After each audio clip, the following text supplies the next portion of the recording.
those spaces when the feminist world doesn't seem to have consensus on it. And lastly, if we have time, I'm not sure we're going to have time because it's a whole 3-hour session, to talk about backlash.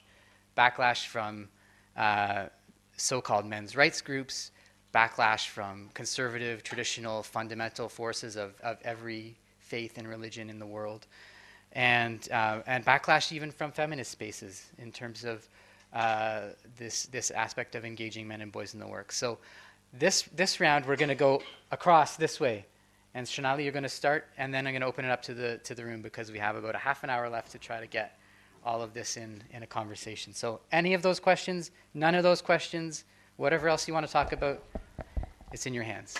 Yeah, so Todd, I just take up, I think, 2 points, 2 of the things that you've raised. I think they're just too many. I just wanted to share, some research that we did around the campaign on Ring the Bell, basically on men's stickiness to intervention on violence against women, in this case domestic violence.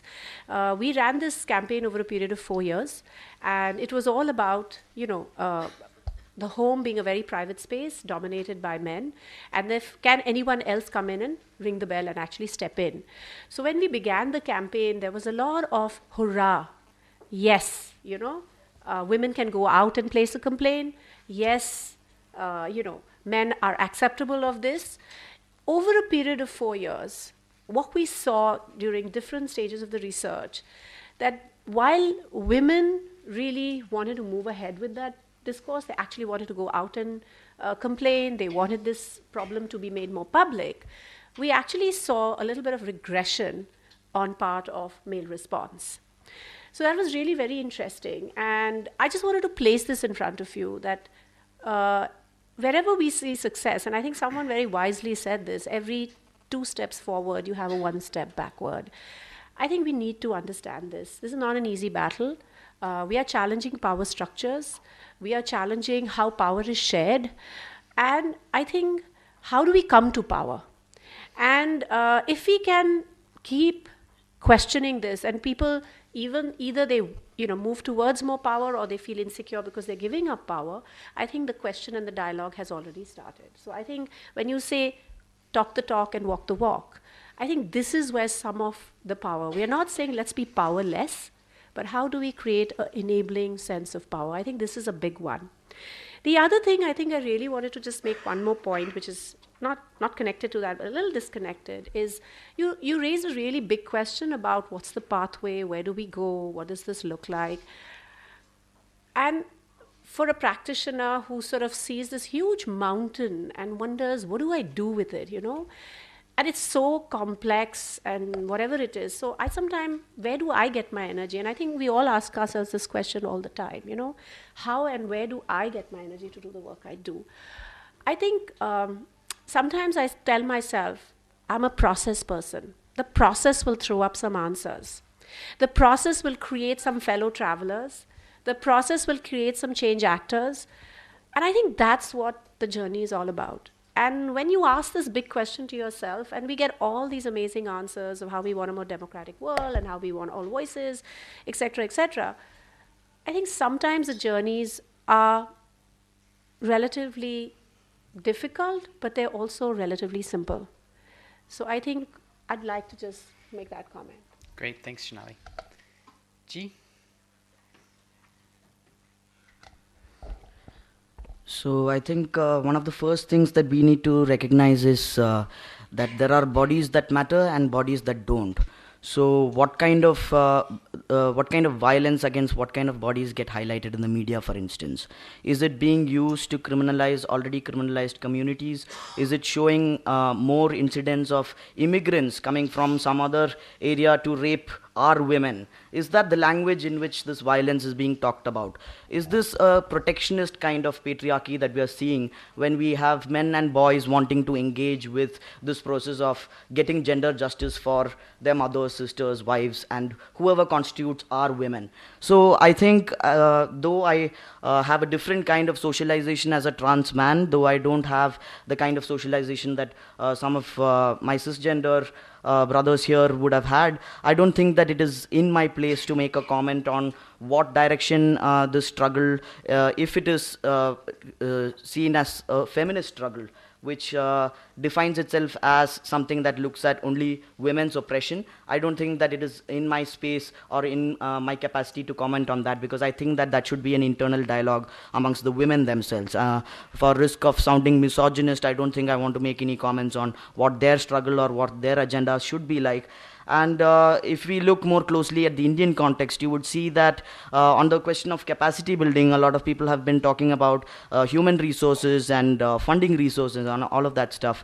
Especially in the Indian context, if you were to look at the legal rights that women have got, especially in sexual assault cases, you would see that it is Dalit and indigenous women who have got those rights for us through protracted legal battles. So if you remember Bhavi Devi from Rajasthan, she fought single-handedly, she fought her legal case for over 20 years and she still hasn't got justice. And that was a caste violence that was inflicted by 5 upper caste men against her. And in the court, the judge said, how can 5 upper caste men touch an untouchable woman, touch a Dalit woman?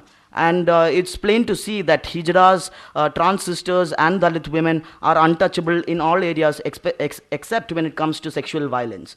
And if you see vulnerable communities, you see that a disproportionately large number of vulnerable communities are at the receiving end of violence. The Madhura rape case, again, an indigenous girl who was raped in police custody. So I think in terms of capacity building or human and funding resources, I think the most important thing that I have seen in struggle around me and from which I have derived strength is the resilient spirit of communities, of vulnerable communities, to hit back at structures that oppress them. I think if you have that, this is a country where 3 lakh people wrap food for 4 days and travel from remote villages to stage a dharna with no funding, no leadership. You know, it's a country where there are huge possibilities for mass movements to happen, and we've seen that time and again. So I think being restricted by precisely this kind of funding structure and the decision making that happens within this model is, I think, a limitation. And also, when we look at the kind of publicity that is given to cases of sexual assault, we need to see whether we are, through the work that we do, we are criminalizing already criminalized communities of men. So that would mean, again, Latino black men in the North American context and Dalit Bahujan and Muslim men in the Indian context. So that kind of accountability to communities that we are working with, I would like to see more than accountability to funders who are sitting on top of us. So I think in terms of what allies should do, I think allies should never take over a process, especially if you're benefiting from the very structure that you're trying to dismantle. So I don't think, for example, a white cisgender man can really fight colonialism, because you are the colonizer, right? So what does the meaning of an ally mean then? An ally means for me to listen more and talk less, to walk with or walk behind. It does not mean that you lead the process where you are identified as one of the primary oppressors. Thank you. Thanks, G. That's great. And so we have about 15 minutes, and we'll get some comments from there and then some last reflections from the audience. You will have the last word. I think it should be okay to, very personally, to agree to disagree. And whenever I'm asked very challenging, even difficult questions, I always remember my professor of philosophy. He would always say, whenever we went to him with difficult questions, he would put these questions back to us to say, I trained you to find answers to those questions, you know. So you should have the courage to go and look for those answers on your own. Yes. And as long as we do that, you know, and by we, I mean we as men doing this work to engage men and boys, as long as we make sure that this work, you know, addressing those challenging questions is something that we will do within, like, the bigger picture, like the broader effort, you know, to achieve gender equality, you know, in harmony with the work that women's rights organizations are doing. I mean, not losing, like, the broader side, you know. I think that's very important to keep whatever we do, like, integrated, you know, in this broader effort. Thank you. Thanks, Julio. Peng? Um, I thought that I would try to give some insight for the backlash Great. piece because, and I'm going to talk about it in from my experience as a Hmong person, and from that context. So,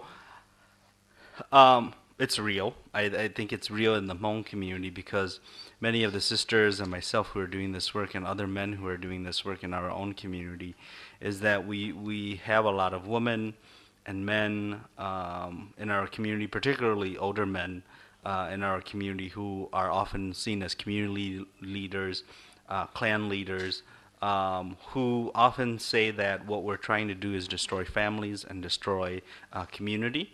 But what in fact they don't realize is what my friend always says is that by the time the woman shows up at our doors for services, the family has been destroyed already, right?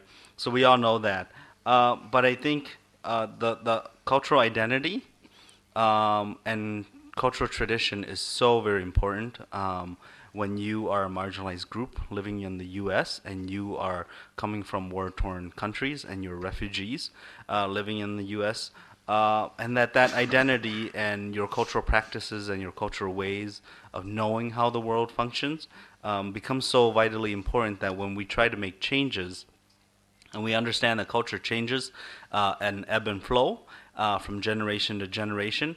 But what we found is that our community tends to want to practice frozen culture, which is culture that is often frozen in time and in space, and don't want to change because they lose something, right?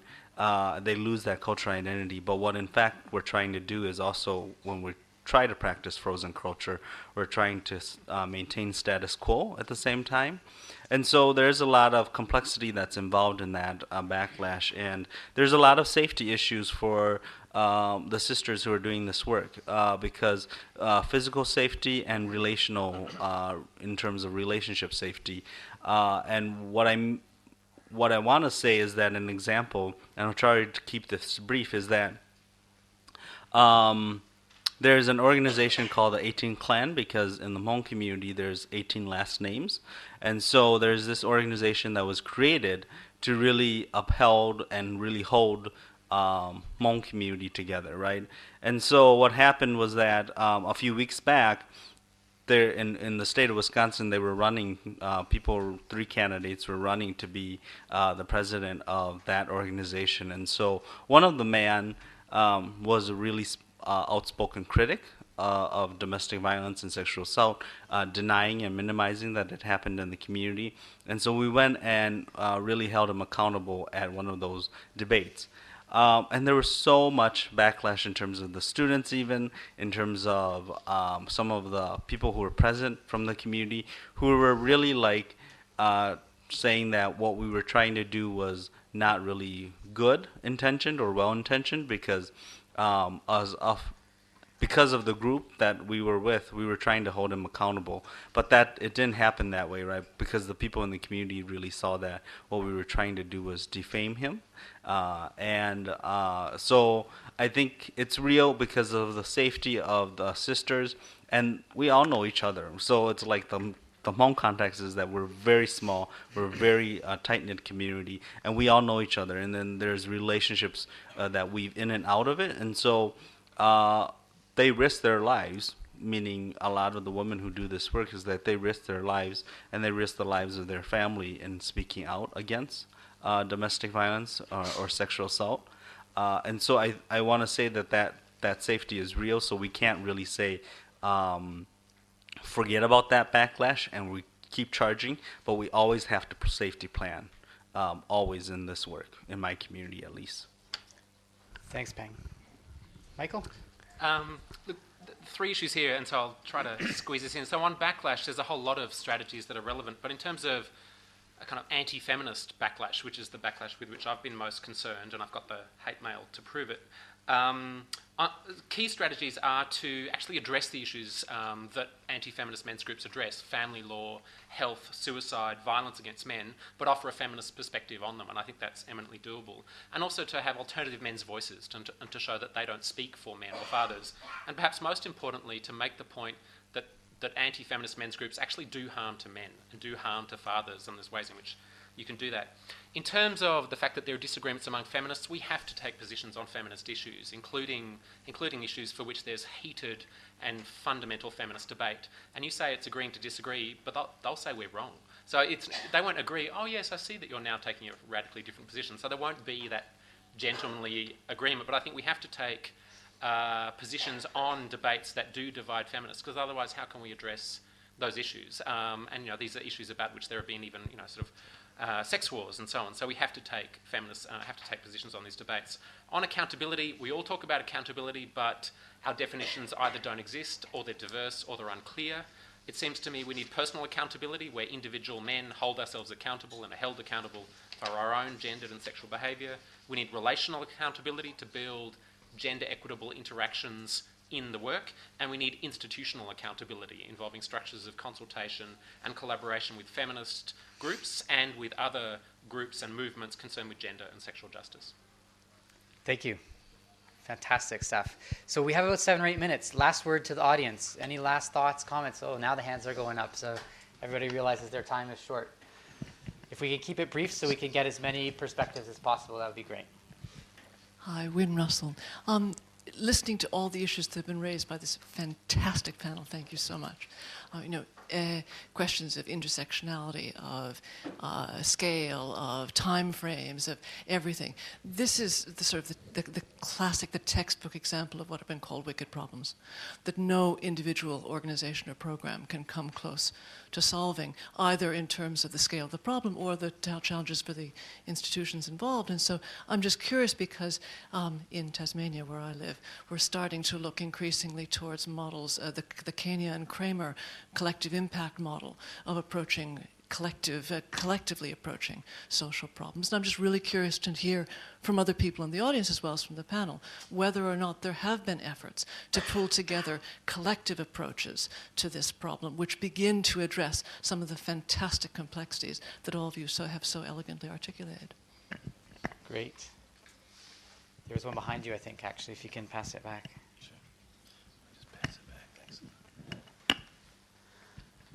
My name is Sami Hilali. I'm from Afghanistan. I would like to share a live example of backlash. This morning I attended a session on gender, and a professor was talking about the gender. When you say the word gender, automatically in your mind you make a picture of woman, and that is a gender. It seems like the men, they don't have a gender. They're invisible to them.